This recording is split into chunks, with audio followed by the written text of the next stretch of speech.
Video பார்க்குற எல்லாருக்கும் வணக்கம். இது உங்கள் ரெஸ்லிங் கிங் தமிழ். நான் உங்கள் ரஹ்மான். இந்த வாரம் நடந்து முடிஞ்ச மண்டே நைட்டால் அந்த மிஸ்ட்ரி மேன் யார் அப்படிங்கிறது தெரிஞ்சிருச்சு. அண்ட் முக்கியமான ஒரு சில விஷயங்களும் நடந்தது. சரி வாங்க நண்பர்களே, இன்றைக்கி ராவில் என்ன நடந்தது அப்படிங்கிறத ரிவ்யூவாக பார்க்கலாம். சாரிப்பா, ஃபஸ்ட் டைம் வந்திருக்கவங்க மட்டும் சப்ஸ்கிரைப் பண்ணிக்கோங்க. பெல்லாக்கரைக்கல் பண்ண மூலியமாக திரும்ப ஒரு ரெஸ்லிங்ஸில் தமிழை தெரிஞ்சுக்கோங்க. ஏன்னா ரெகுலராக பார்க்குறவங்களுக்கு அந்த டைலாக சொல்லும்போது கொஞ்சம் வெறுப்பாக தான் இருக்கும். சரி, போன வாரம் நடந்து முடிஞ்ச சாட்டர்டே நைட் மெயின் இவெண்ட்டில் ஜான் சீனா குந்தரிடம் தோற்று போய்விட்டார். இது உங்கள் எல்லாருக்குமே தெரிஞ்ச விஷயந்தான். ஸோ இன்றைக்கி ஓப்பனிங் ஷோவே பார்த்தீங்கன்னா குந்தர் தான் மக்கள் மத்தியில் வராது. மக்களால் குந்தரை ஏற்றுக்கொள்ள முடியலைங்க. ஏன்னா அவ்வளோ பெரிய legacy leader, never give up அப்படின்னு சொல்லப்படுற ஜான்ஸ்டாவே கிவ் அப் பண்ண வச்சுட்டார்ல. அதனால் குந்தர் வரும்போது பேசும்போதெல்லாம் அந்த அளவுக்கு மக்கள் பூ போடுறாங்க. குந்தர் சிரிச்சுக்கிட்டே பார்த்தீங்கன்னா இதெல்லாம் நடக்குன்னு தெரியும்ல. அவர் ஒன்றுமே சொல்லாமல் இருக்காரு. ஆனால் மீண்டும் மீண்டும் மக்கள் பூ போடும்போது குந்தர் ஒரு கட்டத்தில் ஆக்ரோஷப்பட்டு சொல்கிறாரு, நீங்களாம் எதுக்காக இந்த இடத்துல ஒருத்தனுக்காக சப்போர்ட் பண்ணுறீங்க? நிவர் கிவ் அப் அப்படின்னு சொல்லாமல் கிவ் அப் பண்ணிட்டான். ஜான்ஸ்னா என்கிட்ட தோற்று என்கிட்ட சரண் அணைஞ்சிட்டான். அவன் ஒரு லிட்டில் பிச் ஆகிட்டான். அதாவது அவன் தோற்று போன ஒரு கோலையாக மாறிட்டான் அப்படிங்கிற மாதிரி சொல்கிறாரு. சொல்லித்தான் அந்த இடத்த விட்டு நடந்து தான் போகிறாரு. அப்போ போகும்போது கூட மக்கள் மீண்டும் மீண்டும் குந்தரை ஆவேசப்படுத்துகிற மாதிரி கத்திக்கிட்டு இருக்காங்க. கோமடைஞ்ச குந்தர் மீண்டும் ரிங்குக்கு பக்கத்தில் இருக்கிற அந்த கமெண்ட்ரி டேபிள் இருக்குல்ல, அதுக்கு மேலே ஏறி உங்களுடைய ஆட்ட நாயகன் John Cena never give up என்கிட்ட கிவ் அப் பண்ணிட்டான், அவன் என்கிட்ட சரணடைஞ்சிட்டான், நான் தோத்துட்டேன் அப்படின்னு நீங்கள் ஏற்றுக்கிட்டு தான் ஆகணும். இப்போ உண்மையிலேயே ஜான்ஸ்னா யூ கேன் see மீ, அவனை நம்மளால் பார்க்க முடியலை, ஆனால் என்ன உங்களால் பார்க்க முடியும் அப்படின்னு குந்தர் ஸ்பீச் கொடுத்துட்டு போகும்போது பேக் ஸ்டேஜில் ஆல்ஃபா அகாடமி பார்க்குறாங்க. நீ இதை நினச்சி ரொம்பவே கர்வப்படுறியான்னு கேட்குறாங்க. ஆமாம், நான் கர்வப்படுறேன் அப்படின்னு சொல்கிறாரு. ஆட்ருத்து போனோன்னா இதை நினச்சி நீ வருத்தமே படலை, இதை நீ பெருமையாக நினைக்கிறான்னு கேட்கும்போது அவர் சிரிச்சுக்கிட்டே போகிறாரு. ஆட்ருத்து கேட்ட கேள்விக்கு சிரிச்சுக்கிட்டே போகிறாரு. அப்போ ராய் ஜெண்டர் மேனேஜர், நீ இப்படி பேசியிருக்கிறியே, ஜான்சனா இஸ் லெகசி ரெஸ்லர், எல்லாருக்குமே பிடித்த நபர், அவனுடைய கெரியரை நீ முடிச்சுட்டே இருந்தாலும் ஆணவமாக இன்னைக்கு ஆளை பேசிட்ட. இது மண்டே நைட்ரா, இது என்னோடைய ஷோ. நான் இப்போ சொல்கிறேன், உன்னோட டைம் முடிஞ்சிருச்சு. பின்னாடி எக்ஸிட் இருக்கும், அந்த எக்ஸிட் வழியாக நீ உன் காரை எடுத்துகிட்டு இந்த இடத்த விட்டு காலி பண்ணி போயிருன்னு சொல்கிறாரு. சிரிச்சுக்கிட்டே நானா அப்படின்னு கேட்கும்போது, ஆமாம் நீ ரிங் ஜெனரல் கிடையாது, நீ ரிங் கோலை அப்படிங்கிற மாதிரி கொஞ்சம் கெட்ட வார்த்தையில் திட்டி விட்டார். ஸோ உடனே பார்த்தீங்கன்னா குந்தரும் அந்த இடத்த விட்டு போயிட்டார். அங்கே கார் எடுக்க இடத்துக்கு போய் பார்த்தா ஏஜே ஸ்டைல் நிற்கிறாரு.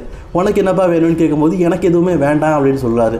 கார் எடுத்துகிட்டு போகும்போது ஏஜே நான் ஒரு முக்கியமான விஷயம் சொல்ல மறந்துட்டேன், யூ கேன் see மீ, அதாவது நான் அவங்க கண்ணுக்கு தெரியும்ல அப்படிங்கிற மாதிரி கிண்டல் அடிச்சுட்டு போகிறாருங்க குந்தர் ஏஜே ஸ்டைலை பார்த்து.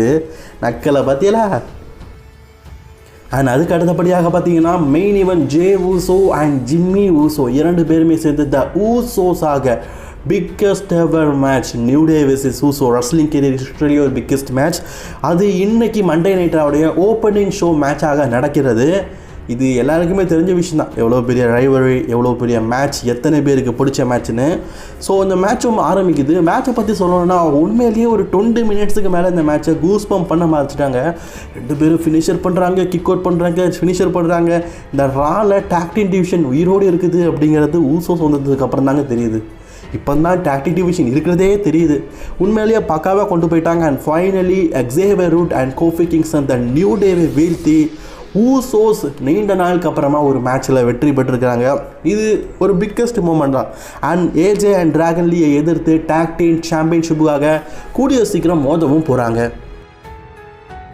அண்ட் நண்பர்களே, ஜனவரி 5, 2026 முதல் வீக் மண்டே நைட்டால் சிஎம் பாங்குக்கும் ப்ரான் பிரேக்கருக்கும் ஹெவி வெயிட் சாம்பியன்ஷிப் மேட்ச் நடக்குது. உங்கள் எல்லாருக்குமே தெரிஞ்ச விஷயந்தான். அது தொடர்ந்து உமன்ஸ் டாக் டீம் சாம்பியன்ஷிப்பும் பார்த்திங்கன்னா அஃபிஷியலி கன்ஃபார்ம் பண்ணியிருக்கிறாங்க. அதாவது ரியா ரிப்ளே மற்றும் இயோ ஸ்காய் ரெண்டு பேரும் டாக் டீமாக இணைந்து கபூக்கி வாரிசுக்கு இடையில் இந்த உமன்ஸ் டாக் டீம் சாம்பியன்ஷிப்பாக மோத போகிறாங்க. காய்ஸ், எனக்கு கொஞ்சம் உடம்பு சரியில்லை.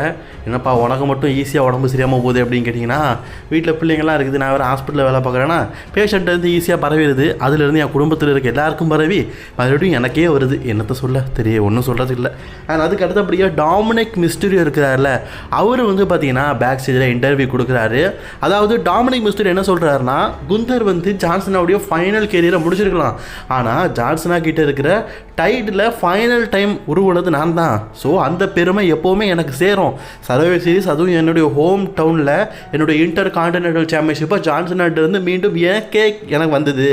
நானும் வந்து ஜான்சனாவுடைய ரெக்கார்ட் ஹோல்டர் தான் அப்படிங்கிற மாதிரி தன்னை பற்றி பெருமையாக பேசிக்கிறாரு. அதுக்கப்புறமா உலகநாதன் லோகன் பால் பார்த்தீங்கன்னா பிரான்சன் ரீடு கிட்ட, நீ போன வாரம் பயங்கரமாக ஒரு சுனாமி போட்டியே, அதில் எல்லை நைட்டோடைய முதுகெலும்பே உடஞ்சிருச்சாமா, நீ அதுக்கு என்ன பேர் வைக்க போகிற அப்படின்னு கேட்கும்போது, நான் ஸ்பைனல் கார்ட் புரோக்கர் அப்படின்னு பேர் வைக்க போகிறேன்னு சொல்கிறாரு. வாவ், சூப்பராக இருக்குப்பா, அதே மாதிரி நான் இன்றைக்கி ரேமன் ஸ்டுடியோ கூட மேட்ச் ஆட போகிறேன், அதுலேயும் கண்டிப்பாக நான் வெற்றி பெறணும், அதுக்கு அந்த மிஸ்ட்ரி மேனை எப்படியாவது வர வச்சிருங்கண்ணா அப்படின்னு பேசிகிட்டு இருக்காரு. அப்போ பார்லிமெண்ட் கேட்டார், மிஸ்ட்ரி மேன் யார்? அது மிஸ்ட்ரி மேன் பாலு எனக்கு தெரியாதுப்பா, நீ தானே ரெடி பண்ண, நான் ரெடி பண்ணேண்ணா. பிரான் பிரேக்கர்னு சொல்கிறாரு. ஆமாம், அது யார் மிஸ்ட்ரி மேன்? பிரான்சன்ட்டுன்னு கேட்குறாரு, யாருப்பா அது? ஏய் காய்ஸ், உங்களுக்கு என்னாச்சு? சத்தியமாக சொல்கிறேன், அந்த மிஸ்ட்ரி மேனுக்கும் எனக்கும் சம்மந்தமே இல்லை. லோகன், நீ மிஸ்ட்ரி மேனை பற்றி நீ தானே பேசின, அப்போது நீ தான் கூட்டிகிட்டு வந்தியா? ஏய் பால், இல்லை பால், நான் தான் கூட்டிகிட்டு வரல. பிரான் பிரேக்கர் தனியாக கூப்பிட்டு சொல்கிறாரு, அது யாராக வேணாலும் இருக்கட்டு, இல்லை நீ கூட்டு வந்தால் இருக்கட்டும், லோகன் பிரான்சன் யார் வேணாலும் இருக்கட்டு, ஆனால் இன்றைக்கி கண்டிப்பாக சிஎம் பாங் வந்து என்னை பற்றி தான் பேச போகிறான். அப்போது கண்டிப்பாக நான் அவனுடைய முதுகெலும்பை உடைக்கணும், நான் யாருங்கிறத ப்ரூஃப் பண்ணணும் அப்படிங்கிற மாதிரி பார்லிமெண்ட்டை சொல்லும்போது, நீ முழுக்க ஜான்வரி 5 ஃபோக்கஸ் பண்ணு, வேறு எதையும் ஃபோக்கஸ் பண்ணாத, ஜான்வரி 5 நீ ஹெவி வெயிட் சாம்பியன் ஆகணும், அதை என் வாயால் நான் சொல்லணும் அப்படின்னு சொல்லிட்டு பார்லிமெண்ட் பிரான்சன் ரீடுக்கு அட்வைஸ் பண்ணுறாரு. அதுக்கப்புறமா மாமி ரியா ரிப்ளே அண்ட் இயோ ஸ்காய் 2 பேருமே சேர்ந்து ஒரு டேக் டீம் ஆக்ஷனுக்காக இப்போ வந்திருக்கிறாங்க. அப்படி வரும்போதே பார்த்தீங்கன்னா ஆடியன்ஸ் சைடு யாரோ ஒருத்தங்க இருக்க மாதிரி இருக்கும். வேறு யார்? நம்ம ஆஸ்கா தான். ஆஸ்கா வழக்கம் போல் பார்த்தீங்கன்னா தான் வாயில் வந்து அந்த பாய்சன் ஸ்ப்ரே வச்சுருப்பாங்களே, அதை ரியா ரிப்ளேடைய கண்ணிலேயே ஸ்ப்ரே பண்ணி விட்டுட்டாங்க. அதுக்கப்புறமா கபூக்கி வாரியர்ஸ் 2 பேருமே சேர்ந்து ரியா ரிப்ளேயும் இயோ ஸ்காயும் பயங்கரமாக அட்டாக் பண்ணுறாங்க. இதில் ஒரு கட்டத்தில் ரியா ரிப்ளே மேலே கேரிசன் குதிச்சு அவங்களுடைய வயிற்றை நம்ம டேமேஜ் பண்ணணும் அப்படின்னு ஃபோக்கஸ் பண்ணும்போது ரியா ரிப்ளே மேலே படுத்துக்கிட்டு இயோ ஸ்காய் வந்து ரியா ரிப்ளேயை பாதுகாத்த விஷயம் இருக்குல்ல, அதெல்லாம் பார்க்கறதுக்கு சூப்பராக இருந்தது. இன்றைக்கி கபூக்கி வாரியர்ஸ் பார்த்தீங்கன்னா இவங்க 2 பேருமே டிஸ்ட்ராய்ட் பண்ணுற மாதிரி காட்டிட்டாங்க. கூடிய சீக்கிரம் இந்த டீமுக்குள்ளே அகைன் ஒரு மேட்சை நம்ம எதிர்பார்க்கலாம் போல இருக்குது. அதுக்கப்புறமா உமன்ஸ் இன்டர் கான்டினென்டல் சாம்பியன்ஷிப்புக்கான நேரம். மேக்ஸ் டுர்பி இவி நெயிலுக்கான இன்டர் கான்டினென்டல் சாம்பியன்ஷிப். தான் ஒரு அண்டர் ரேட்டட், தன்னால் வந்து சாம்பியன்ஷிப்பை டிஃபெண்ட் பண்ண முடியாது அப்படின்னு தனக்குள்ளேயே பார்த்தீங்கன்னா பேசிக்கிட்டு இருக்கிறாங்க. அதை வந்து முடிவு கட்டணும் அப்படிங்கிறதுக்காக தான் இன்றைக்கி மேக்ஸ் டுர்பின் பார்த்தீங்கன்னா இன்டர் கான்டினென்டல் சாம்பியன்ஷிப்பை அவங்களுடைய ஓப்பன் சேலஞ்சிங் அக்செப்ட் பண்ணிட்டாங்க. ஸோ இன்றைக்கி மேக்ஸ் டுர்பின் பார்த்தீங்கன்னா இவினிகள் கூட மேட்ச்சில் பயங்கரமாக பர்ஃபார்மன்ஸ் பண்ணாங்க. அதுவும் ஆங்கிள் லாக்கு போட்டு டேபோட் முறையில் வின் பண்ணிக்கிறாங்க. ஆக்சுவலி நார்மலாக வின் பண்ணுறதை காட்டிலும் டேபோட் அப்படிங்கிறது ரொம்பவே ஸ்பெஷலானது. உங்களுக்கு தெரிஞ்சது தானே நம்ம ஜான்சனை டேபோட் பண்ணது. ஸோ அப்படி வந்து தோற்று போயிட்டாங்க. அவங்களுடைய women's inter continental championship retain பண்ணிட்டாங்க. அண்ட் பேக் ஸ்டேஜில் ஜோன் இவன்ஸ் பற்றினா வந்திருக்கிறாரு. ஸோ அவங்க எல்லாருக்குமே தெரியும், அவர் NXT சூப்பர் ஸ்டார். இப்போ நடந்து முடிஞ்ச சாட்டர்டே மெயின் இவெண்ட்டில் ஆசம் பர்ஃபார்மன்ஸ் பண்ணார். அப்படி பேசிகிட்டு இருக்கும்போதே எல் கிராண்டோ அமெரிக்கானோஸ் வராங்க. அதில் நம்ம பீட்டன் வந்து ஒரு மாஸ்க் போட்டிருப்பார்ல, அந்த கேரக்டருக்கும் நெக்ஸ்ட் வீக் ஜோன் இவன்ஸுக்கும் ஒரு மேட்ச் இருக்குது அப்படிங்கிறத ரா ஜெண்டர் மேனேஜர் அஃபீஷியலாக கன்ஃபார்ம் பண்ணியிருக்காரு. சரி, அந்த மாஸ்க்கு போட்டவனுக்கு பேர் என்னது? சைடில் பாருங்கள், ராயோ அப்படின்னு போட்டிருக்குல்ல, அப்போ இவரோட பேர் ராயோ போல இருக்குது. ராயோ அமெரிக்கானோன்னு நினைக்கிறேன். அதுக்கப்புறமா best in the world CM பாங்குடைய நேரம். தான் மனைவியை பற்றி தப்பாக பேசினது, பாலியமோனுடைய game, Bron Breakker heavyweight championship ஆகும்போது இதெல்லாம் பற்றி பேசினார். ஆக்சுவலி இவர் பேசினது நம்ம ரெஸ்லிங் கிங் 2ல் காலையில் பேசி தமிழாக போட்டிருக்கிறோம். டீட்டெயிலாக எனக்கு வேணும்ப்பா அவள் என்ன பேசினதுன்னா நீங்கள் அதில் போய் தான் பார்த்துக்கணும். நான் சிம்பிளாக இது என்ன சொல்லிக்கிறேன்னா, சிஎம் பாங்கு வந்து ஜனவரி 5 ஹெவி வெயிட் சாம்பியன்ஷிப்பாக முதலாரில் அதில் மிஸ்ட்ரி மேனாக இருக்கட்டும், பிரான்சன் ரீடோ அல்லது யார் வேணாலும் இருக்கட்டும். ஆனால் நான் வந்து கண்டிப்பாக என்னுடைய ஹெவி வெயிட் சாம்பியன்ஷிப்பை ரீடைன் பண்ண போகிறேன். பிரான் பிரேக்கர் நீ வந்து என்னுடைய 2012 சிஎம் பாங் எதிர்பார்க்குற, ஆனால் அப்போ உள்ள சிஎம் பாங்கோட இப்போ உள்ள சிஎம் பாங் ரொம்பவே டேஞ்சரானவன். பால் ஹேமன் உன் கூட இருக்கான்னு சொல்லிட்டு நீ ரொம்ப ஆடாத. ஏன்னா அது இதுக்கு முன்னாடி நீ சொந்த 2012 என் கூட இருக்கும்போது அவன் எனக்கு ஒன்று மட்டும் தான் பிடிக்கும், நீ தான் எனக்கு ஸ்பெஷல் அப்படின்னு சொன்னான். இப்போ ஒன்று ஸ்பெஷல் சொல்கிறான், அடுத்து வேற ஒருத்தர் ஸ்பெஷல் சொல்லிட்டு அவங்க கூட போயிடுவான். அதனால் அவனை நம்புறது உனக்கு ஏமாற்றம் தான். என்னுடைய ஹெவி வெயிட் சாம்பியன்ஷிப்பை நான் ரீட்டைன் பண்ணுவேன். நீ பர்சனலாக என் ஒய்ஃபை பற்றி தப்பாக வச்சுருக்கேன், என் ஒய்ஃப் வேணும் அப்படின்னு சொல்லியிருக்கேன். அதனாலேயே நான் பர்சனலாக உன்னை வந்து டிஸ்ட்ராய் பண்ணுவேன். நான் ஜனவரி 5ஆம் தேதி நடக்க போகிற மண்டே நைட்டால் ஒன்று வீழ்த்தி ஹெவி வெயிட் சாம்பியன் ரீட்டைன் அப்படிங்கிற பேர் மட்டும் தான் கேட்குமே தவிர்த்து நியூ சாம்பியன் நீ கிடையாது அப்படிங்கிற மாதிரி பங்கமாக ஒரு ஸ்பீச் கொடுக்காரு. அண்ட் பேக் ஸ்டேஜில் டாமினிக் மிஸ்டீரியோ பார்த்தீங்கன்னா அவங்களுடைய ஏன் எதிர 2 பாப்பா, அந்த 2 பாப்பா கூட ஜாலியாக பேசிகிட்டு இருக்காரு. அதுலேயும் குறிப்பாக லிவ் மார்கன் என்ன சொல்கிறாங்கன்னா, இன்றைக்கி என்னுடைய சிஸ்டரான ரக்கில் வந்து உமன்ஸ் ஹெவி வெயிட் சாம்பியன்ஷிப்பாக மோத போகிறா, நான் வந்து டாக் டீம் சாம்பியன்ஷிப்பாக மோத போகிறேன். ஜேடி அண்ட் பின் எங்க அவங்க வந்து டாக் டீம் சாம்பியன்ஷிப்பாக மோதணும்ல அப்படின்னு கேட்கும்போது ஜேடிக்கு இன்ஜூரி அப்படிங்கிற மாதிரி டாமினிக் சொல்கிறாரு. அப்படியா, சரி அப்போ ஃபின் பலர் அவனும் வரல அப்படிங்கிற மாதிரி சொல்கிறாங்க. சரி ஓகே ரக்கில், நீ இன்றைக்கி ஹெவி வெயிட் சாம்பியன்ஷிப்பை ஃபோக்கஸ் பண்ணு, நம்ம டீமுக்குள்ளே உமன்ஸ் ஹெவி சாம்பியன்ஷிப் வரணும் அப்படிங்கிற மாதிரி லீவ் மார்கன் அட்வைஸ் பண்ணி அனுப்பிவிட்றாங்க. அண்ட் அதுக்கு அடுத்தபடியாக பார்த்தீங்கன்னா ஸ்டெஃபனி வாக்கருக்கும் ரக்கில் ராட்ரிகஸ்க்குமான அந்த உமன்ஸ் வேர்ல்டு சாம்பியன்ஷிப் நடக்க போகுது. ஆமாம், இந்த மேட்சை பொறுத்த வரைக்கும் பெருசாக சொல்கிறதுக்கு எதுவுமே இல்லை.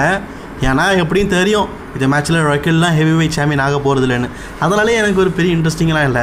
ஆனால் இதில் என்ன ஒரு விஷயம்னா, நிக்கி பெல்லா வந்து இந்த மேட்சோட இடைப்பட்ட நேரத்திலேயே ஸ்டெஃபனி வால்கரை அட்டாக் பண்ணிட்டாங்க. அதனால் இந்த மேட்ச்சில் ஸ்டெஃபனி வால்கர் வந்து டிஸ்குவாலிஃபையில் வின்னர் ஆகிட்டாங்க. அது மட்டும் இல்லாமல் ராய்க்கில் ராட்ரிகஸையும் அட்டாக் பண்ணிவிட்டு இந்த சாம்பியன்ஷிப்புக்காக நான் மட்டும்தான் மோதணும், யாரும் மோதக்கூடாது அப்படிங்கிற மாதிரி ஒரு மிகப்பெரிய ஒரு செக்மெண்ட்டை இன்றைக்கி பண்ணிட்டு போயிருக்கிறாங்க.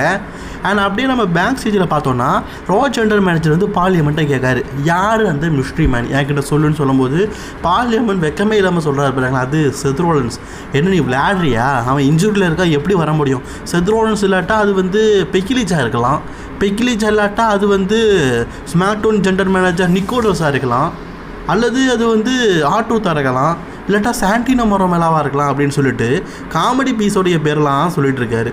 உடனே கடுப்பான ரா ஜெனரல் மேனேஜர், இன்றைக்கி அந்த மாஸ்க் மேன் வந்தான்னா அது யார் அப்படிங்கிறது எனக்கு தெரியணும், இல்லாட்டா அந்த ரா பிராண்டில் ஏற்றுக்க மாட்டேன் அப்படின்னு சொல்லிட்டாரு. ஸோ நீங்கள் மாஸ்க் மேன் வந்து அவருடைய முகத்தை காட்டி ஆகணும்.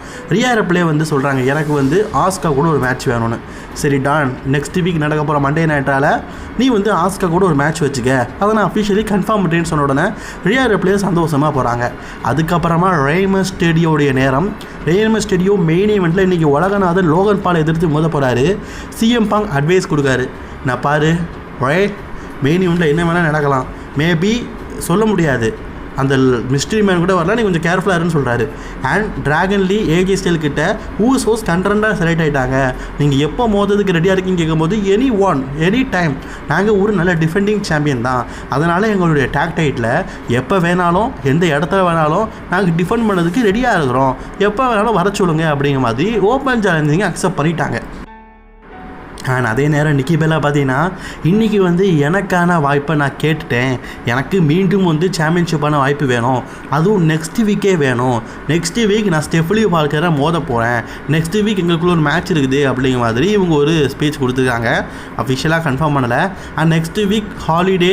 ஸோ ஹாலிடேயை பொறுத்து, அதாவது கிறிஸ்மஸோடைய டைமில், அதனால் என்னென்ன மேட்ச்னு பாருங்கள். பெய்லிக்கும் ரக்ஷனைக்கும் நெக்ஸ்ட் வீக் பார்த்தீங்கன்னா அஃபிஷியலி வந்து இந்த ஹாலிடே ஸ்பெஷல் மேட்ச் அப்படிங்கிறத கன்ஃபார்ம் பண்ணியிருக்காங்க. நெக்ஸ்ட் வீக் ஹாலிடே ஃபங்க்ஷன் அப்படிங்கிறதுனால இந்த வாரம் நடக்க அப்புறம் ஃப்ரைடே நைட்ஸ் மட்டும் இப்போவே டேப் பண்ணி வச்சுட்டாங்க கைஸ். அண்ட் அதே மாதிரி பார்த்தீங்கன்னா NXT சூப்பர் ஸ்டாரான ஜெவன் ஓவன்ஸுக்கும் எல் கிராண்ட் அமெரிக்காவில் டீமில் இருக்கிற ராயோ, இந்த ராயோங்கிறது வேறு யாருமே இல்லை, நம்ம பீட்டன் தான். அவர் ராயோ அப்படிங்கிற பேரில் மாஸ்க் மேனாக இருக்கார். அண்ட் ரியா ரிப்ளேக்கும் ஆஸ்காக்கும் நெக்ஸ்ட் வீக் மண்டே நைட்டால் பார்த்தீங்கன்னா ஒரு சிங்கிள் மேட்ச், ரியா ரிப்ளே கேட்டாங்களே அதுக்கான மேட்சும் நடக்க போகிறது. அண்ட் பேக் ஸ்டேஜில் மேக்ஸ் டூபி இன்றைக்கி ஒரு ஆசம் வெற்றி பெற்றிருக்காங்கல்ல, அதற்காக பேலி வந்து டேங்க் பண்ணி சூப்பராக சப்போர்ட் பண்ணிகிட்டு இருக்காங்க. அப்போ அந்த இடத்துக்கு வந்து லைராவே இருக்கிறியா, நீ மற்றவங்கள சப்போர்ட் பண்ணதை விட்டுட்டு நீ இடியட்டில் அப்படிங்கிறத ப்ரூஃப் பண்ணு அப்படிங்கிற மாதிரி ஏற்றி விட்றாங்க. யாரை பார்த்து இடியட் சொன்ன, என்ன பார்த்தா நான் நெக்ஸ்ட் வீக் ரெக்ஸனையை பீட் பண்ணுவேன்னு சொல்லும்போது, ஆமாம் இடியட், நீ இடியட்டு தான், இடியட் இல்லைனா நெக்ஸ்ட் வீக் ரெக்ஸனையை பீட் பண்ணி காட்டு அப்படிங்கிற மாதிரி லைரா வேல்கிரியா பேலியை ஏற்றி விடுறாங்க. அப்போ தான் இவன் வந்து நெக்ஸ்ட் வீக் வந்து கொஞ்சமாச்சும் நல்லா சண்டை போடுவான்னு சொல்லிட்டு. அண்ட் கைஸ், நம்ம இப்போ மெயின் ஈவெண்ட் டைமுக்கு வந்துவிட்டோம். ரெய்மஸ் ஸ்டெரியோ வெர்சஸ் உலகநாதன் லோகன் பாலுக்கான மேட்ச் தான் இன்றைக்கி மண்டே நைட்டோடைய மெயின் ஈவெண்ட்டாக WWE கன்ஃபார்ம் பண்ணி வச்சுருந்தாங்க. ஒருவேளை அந்த மிஸ்ட்ரி மேன் வந்திருந்தால் அது யார் அப்படிங்கிறத கண்டிப்பாக சொல்லி ஆகணும். மெயின் ஈவெண்ட்டை பொறுத்த வரைக்கும் உண்மையிலேயே சூப்பராக தான் கொண்டு போகிறாங்க. லோகன் பாலும் ரெய்மஸ் ஸ்டெரியும் ஆல்ரெடி 2 தடவை மோதிக்கிறாங்க. ஸோ இது நமக்கு தெரிஞ்ச மாதிரி தான் ரொம்பவே சூப்பராக கொண்டு போகிறாங்க. இடைப்பட்ட நேரத்திலே பிரான் பிரேக்கர் பிரான் சென்ட்ரில் ஹெல்ப் பண்ணதுக்காக வரும்போது சிஎம் பாங் ஒரு ஸ்டீல் சேர் எடுத்துகிட்டு பின்னாடியோடி இவங்க 2 பேருடைய முதுகில் அடித்து ஓடி போங்கடா இந்த மேட்ச்சில் டிஸ்டர்ப் பண்ண போடாதுன்னு சொல்லிட்டு அடித்து விரட்டினார்ல. அந்த செகமெண்ட்லாம் பார்க்கறதுக்கு ரொம்பவே அடி தூளாக இருந்தது. மேட்ச் மட்டும் சும்மாவா, மேட்சும் உண்மையிலேயே அடி தூளாக இருந்தது. பர்ஃபார்மன்ஸ் பற்றி 2 பேருமே செம்மையாக கொண்டு போனாங்க. ஒரு கட்டத்தில் நம்ம பார்லியமன் அந்த கையில் போட்டுற அந்த வெப்பனை தூக்கி கொடுத்து லோகன் பாலை அடிக்க கொடுக்குறாரு. ஆனால் அதை நம்ம ரே மிஸ்டீரியோ டிஸ்ட்ராய் பண்ணி 619 போட்டுட்டு அந்த வெப்பன் எடுத்து தான் அடிக்கலான்னு ட்ரை பண்ணும்போது அந்த மாஸ்க்கு மிஸ்ட்ரி மேன் இருக்கார்ல, அவர் இந்த வாரமாக வந்துட்டார். கரெக்டாக ரே மிஸ்டீரியோ கார்னராக நிற்கும் போது அவருக்கு சிதரோன்ஸோட ஃபினிஷரை போட்டுட்டாரு. இந்த வாய்ப்பை பயன்படுத்தி உலகநாத லோகன் பால் இன்றைக்கி ரே மிஸ்டீரியோவை ரொம்பவே க்ளீனாக பீட் பண்ணி வெற்றி பெற்றுட்டார். So winner of the match Logan Paul தானே. சரி, வெற்றி பெற்றதுக்கு அப்புறமா அந்த மாஸ்க் மேன் யார் அப்படின்னு சொல்லிட்டு 2 பேரும் ஃபேஸ் டு ஃபேஸ் பார்க்குறாங்க. அந்த மாஸ்க் மேன் யாருன்னு தெரில. அப்போ சிஎம் பாங் ரிங்குக்குள்ளே வந்ததுனால இந்த மாஸ்க் மேன் ஆடியன்ஸ் சைடு போயிட்டார். கடைசியில் ஆடியன்ஸ் சைடு போய் தன்னுடைய மாஸ்க்கை மெதுவாக ரிமூவ் பண்ணி காட்டுறாரு. ஆல்ரெடி நம்ம சொன்னது தான், இந்த மாஸ்க் மேன் இவரை தான் இருக்க வாய்ப்பு இருக்குது, இவர் தான் வர வாய்ப்பு இருக்குன்னு. அதே மாதிரி தான் நம்ம எதிர்பார்த்த அதே ஆஸ்தின் தேரி தான் இன்றைக்கி மாஸ்க் மேனாக பார்த்தீங்கன்னா ரசிகர்கள் முன்னாடி வந்து நிற்கிறாரு. அண்ட் சிஎம் பாங் ரிங்கில் நின்றார்ல, அவர் ஆஸ்தின் தேரியை பார்த்து நீ தானே எனக்கு தெரியும் பீச், நான் பார்த்துக்கிறேன் அப்படின்னு சொல்லிட்டு பேசிகிட்டு இருக்கும்போதே பிரான் பிரேக்கர் ஸ்டேஜிலேருந்து வந்து ஒரு சூப்பரான ஸ்பீரை பார்த்தீங்கன்னா சிஎம் பாங்குக்கு போட்டுட்டு சிஎம் பாங்குடைய டைட்டில் எடுத்து நான் கண்டிப்பாக ஜனவரி 5ஆம் தேதி இந்த டைட்டில் என்கிட்ட வந்துடும், இன்னும் 22 நாள் தான் பாக்கி இருக்குது, 5505 மணி நேரம் தான் பாக்கி இருக்குது, அதுக்கப்புறமா இந்த டைட்டில் என்கிட்ட வந்துடும் அப்படிங்கிற மாதிரி கெத்தாக ஒரு ஸ்பீச் பேசிட்டு போயிருக்காரு. அண்ட் இந்த வாரம் மண்டே நைட்டாக நல்லா இருந்தது. உங்களுக்கு எந்த அளவுக்கு பிடிச்சது அப்படிங்கிறத மறக்காமல் கமெண்ட் பாக்ஸில் கவனிக்கோங்க. அண்ட் மோர் வீடியோஸ் பார்க்க சேனலில் சப்ஸ்கிரைப் பண்ணிக்கோங்க.